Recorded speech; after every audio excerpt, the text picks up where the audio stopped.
Hi, welcome to Church for Skeptics. I am following up with a conversation that I had posted a few weeks ago, maybe, called A Conversation with an Atheist. I got a lot of feedback from it, most of it negative, but here I am again. On this conversation, the kind of the foundation of that conversation was I had a very pleasant conversation, by the way, with an atheist who said, as many atheists are saying now, I'm not really an atheist, I'm a non-theist. The idea is, I just don't see any evidence for the existence of God. If I did, then I would become a theist, but I don't have any evidence for the existence of God. Therefore, I'm not really an atheist. I don't posit that there cannot possibly be a God. I just don't have any evidence for that. So understand that, and of course what that does, it puts all the burden of proof, so to speak, on us who say positively, yes, there is evidence for God. So I want to do two things today. I want to quickly talk about evidence for the existence of God. I think it's overwhelming. As a matter of fact, I started this conversation with Guy was that the existence of God is just a no-brainer. And he differed, of course, and I mean, some of you will, but I want to show you why I think that. And then the second thing I want to do is explain what I think is happening as a result of the overwhelming evidence. Two things are happening. Number one, all these debates, there was a time back in the 90s, early 2000s maybe, where a lot of atheistic debates between Richard Dawkins and Christopher Hitchens and Sam Harris and all the four horsemen, they called them, of the apocalypse. But those debates don't happen much now. Why is that? Because the theists won. Most of them, this is independent judges. Was rare that an atheist would win the debate. The second thing that's happening is there have been a lot of fairly new, over the last several years, of course, scientifically but not quite scientific theories. And I think what this amounts to is a strategic retreat from theism, from the existence of God, from the evidence for the existence of God. I think there's a strategic retreat, not a conspiracy to do that necessarily, but this is the way it's worked out because of the overwhelming evidence that we're going to present. And I'll show you, number one, what the evidence is, 3 parts, and then number 2, what the strategic retreats are, and there's 3 of those as well. So, number 1, what is the evidence for God? I would say, number 1, an eternal first cause.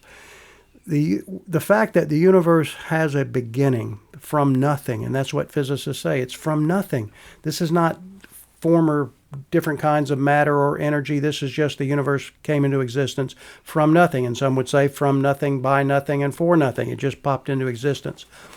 But I would say that it just seems logical, reasonable to me that you have to argue for an eternal first cause for the universe. The universe can't cause itself. So whatever caused the universe, if the universe is all matter and time and space, then whatever caused the universe must be outside of time, eternal.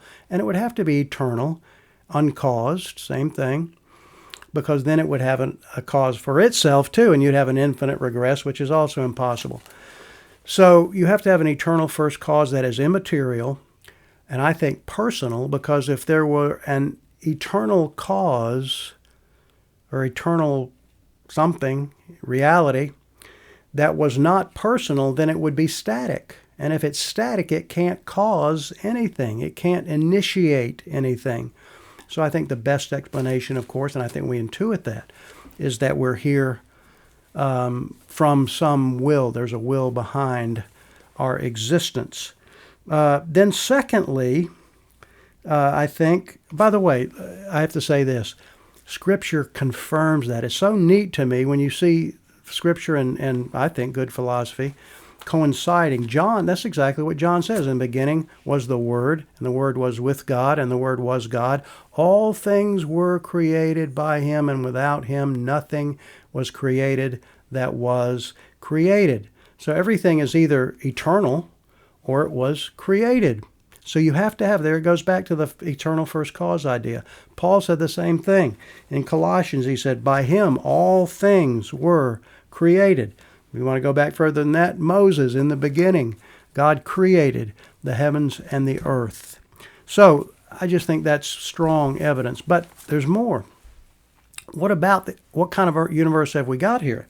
It's called the teleological argument, or the argument for the fine-tuning of the universe. Richard Dawkins, a staunch atheist and smart guy, says that the universe looks, everything that exists looks as if it has been designed to look that way, because everything coincides to work.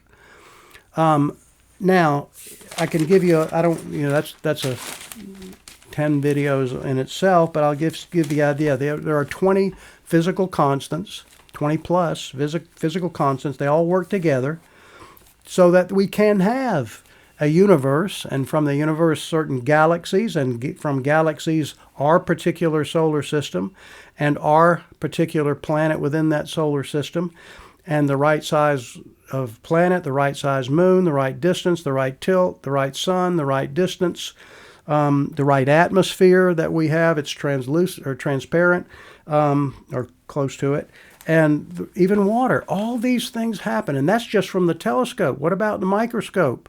All the information that we have from DNA. It just seems to me, I think it's a no-brainer, that all these things can't happen by chance.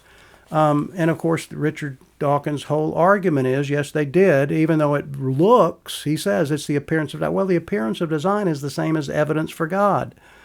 Let me say it again. The appearance for design that's ubiquitous in our universe and our experience is evidence for God. You can explain it away if you want, and I don't think that explanation works. That's my point. Then the third thing that I think is prominent about the existence of God and the evidence for that is our human condition. I think we obviously are a duality. We have a physical part of us, of course, and we also have a metaphysical part of us. And that is that we have personhood. We are a person. I'm someone, not something. I have consciousness. I'm aware of myself and others and my surroundings. I have free will. I could have done otherwise. Maybe it's limited free will. I can't fly, but I still have free will. I could have done otherwise. We have moral inclinations. Even atheists talk about themselves being a good person. What does that mean if there's no purpose behind us? And then we have, this is remarkable, we have the ability to reason to a conclusion, to use logic, the logos. In the beginning was the logos. I think it just means in the beginning there was the truth, and God is the truth. So on materialism, all those things, those human conditions are an illusion, and that's what they've said. It just doesn't make sense to me. So I want to talk now about the retreat from the evidence. And I think once we say, maybe somebody says, well, yeah, the universe is finely tuned or we wouldn't be here. So how is that an argument? I would agree 100%. If the universe wasn't finely tuned with all those physical constants lining up with each other, gravity, expansion, atmosphere, on and on and on and on. If they all weren't lined up, we wouldn't be here. Well, that's true, but how is that an argument against God? So here's what I think has happened. Number one, the new theory is the multiverse theory. It's the idea that if we've only got one universe, then the chances of that one universe by chance, just happen to be perfect for us to live here. And there are a lot of things that aren't perfect about our universe from our perspective, of course. I think the Bible talks about that too. We call it the fall of man. But I want to get into that right now, maybe later. I'm just saying, if there's only one universe, chance doesn't work. I think they know that. And so now we have posited the the multiverse. If there are an infinite number of universes out there, then there's got to be an infinite number of universes, means there's one of every kind. This is the one. The one we have is the one. What's the evidence for that? None. There's an algorithm for it. If you want to make it, you can make an algorithm work for anything. I've entitled this message here, this called Running on Faith. And I think these new theories, the multiverse, we've talked about, the next one's going to be panspermia, and the final one's going to be panpsychism, which is the new kid on the block. I think they're all running on faith away from the evidence for God. I've told you the three things that I think are strong evidence for God. I'm going to tell you the other two that are running away from God, I think for no good reason other than we don't want God in our lives.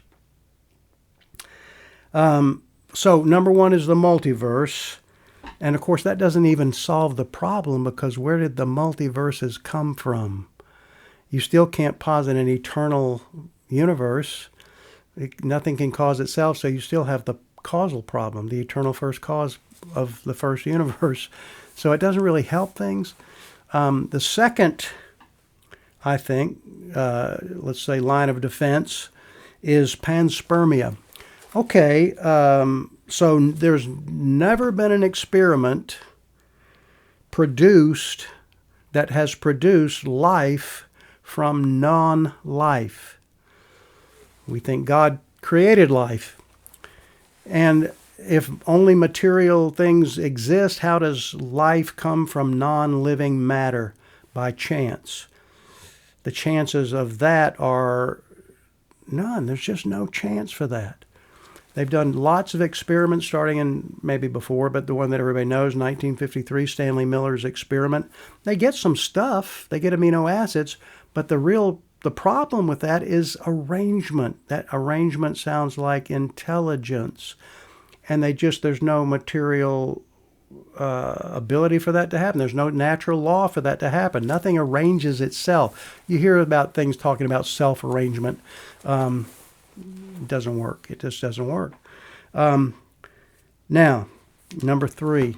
By the way, I didn't do number two fully yet.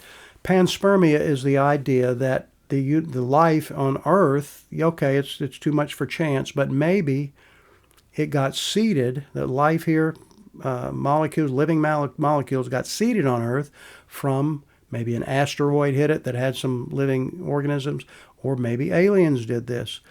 And science has embraced this.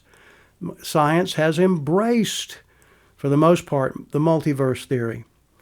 And there is just no evidence for either one. They're running on faith, I think, away from the obvious, which is the evidence for God. Last but not least, remember I talked about consciousness, that to be human means that we are conscious, and there's no accounting for that on materialism. And so materialists have said that every one of those things, starting from personhood to consciousness to free will to the ability to reason, all those things are actually illusions. So if that's the case, I think I'm a person, but I'm not. I think I'm aware, but I'm not. All these things are illusions. I think I make decisions, but really I don't. Everything is determined. Stephen Hawking thought that. If all of those things are true, then everything that we believe, everything that we think is nothing that we actually know. It's something that was determined by accident through natural laws and their interactions. How could we know if everything about me is an illusion? I could never know that everything about me was an illusion. That's a huge problem with atheism. That's a huge problem even with non-theism, because their worldview, they don't like to say they have a worldview, but they do. It's materialism. So how are you going to counter that idea? In the beginning, God created us in his image, as what Scripture says. It makes sense to me. Now here's the new kid on the block. The new scientific, which is not science, it's not scientific, is panpsychism. Now, there's an article here. I'm going read you this amount. It's from Salvo, the magazine Salvo. I recommend that. And so a lot of scientific articles in here. And so I'm going to read you a little of it. What is panpsychism? Panpsychism is the view that all of the universe participates in consciousness. So it's not just us that are conscious. You can't, and so once you say, okay, I've got to draw a line of defense against that because we seem really conscious. Well, maybe everything's conscious then. Maybe that's just part of materialism, or that's not really materialism either, and it just gets really difficult. I'm going to read you some of this article.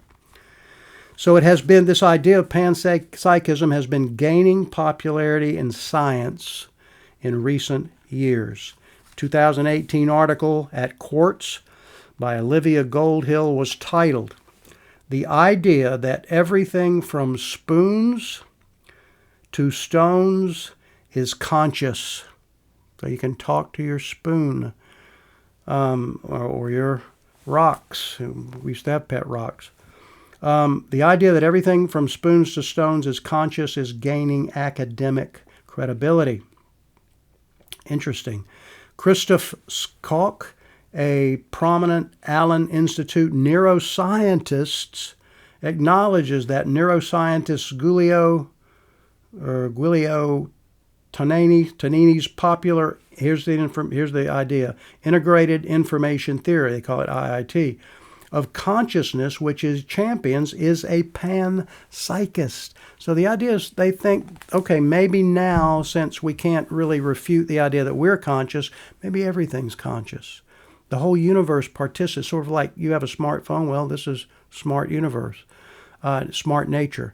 And so nature planned and knew that we were coming. So how's that different from God? Unless it's like, well, it's just like Gaia, or Mother Earth, or some form of pantheism, and this is called panpsychism. I just want to say at the beginning, remember SETI, by the way, the search for extraterrestrial intelligence. I think it's bogus. I'm just saying, if this doesn't look like, to me, it just looks like to me that we're running away from the obvious, and we've got one barrier, multiverse. Well, how many people are really buying that? Maybe scientists are, because it's just, I don't know, peer pressure. Panspermia, is that what you really think? And then now it's psychism, panpsychism. Everything is conscious. If you can believe that, I guess you can believe anything. I'll stick with, in the beginning, God created the heavens and the earth. Thanks for watching.